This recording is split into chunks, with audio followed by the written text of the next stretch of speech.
নবম pay scale নিয়ে, তো পে স্কেলটা হইলে তো সুবিধা।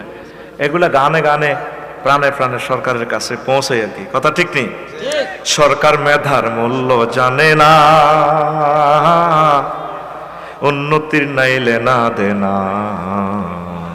আজ দেশ ছাড়িয়া মেধাবীরা মাতৃভূমি কানা, সরকার মেধা চেনে না।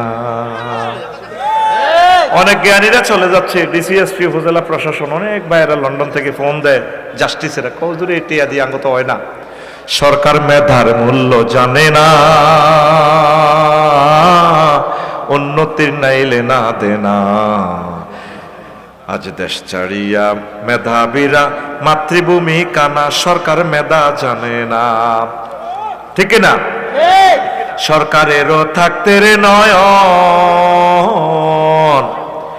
সরকারেরও থাকতে রে নয়ন, না দেখে সে বাজারেও মরণ। কি কব দুষ্কের কথা, কি কব দুষ্কের কথা, নবম স্কেল ছাড়ে না, সরকার প্রজ্ঞাপন দেয় না, সরকার মানিক চেনে না। সরকার মেধার মূল্য জানে না, দেশে উন্নতির নাইলে না দেনা। দেশ ছাড়িয়া মেধাবীরা মাতৃভূমি কানা, সরকার মেধা চেনে না। ঠিক না? তো এই 16 বছরে প্রায় 3টা পে স্কেল হইতো।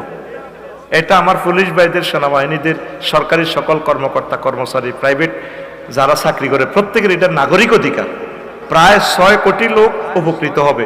25 লাখ লোকের এই পে স্কেলটা হইলে, আল্লাহ এই পে স্কেল তুমি কবুল করো।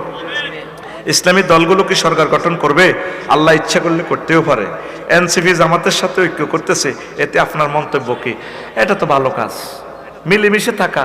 এনসিপি বিএনপির সাথে ঐক্য করলেও আমি মনে করি ভালো হবে। মিলেমিশে থাকুক, সব দলগুলো একটা বলয় তৈরি করুক।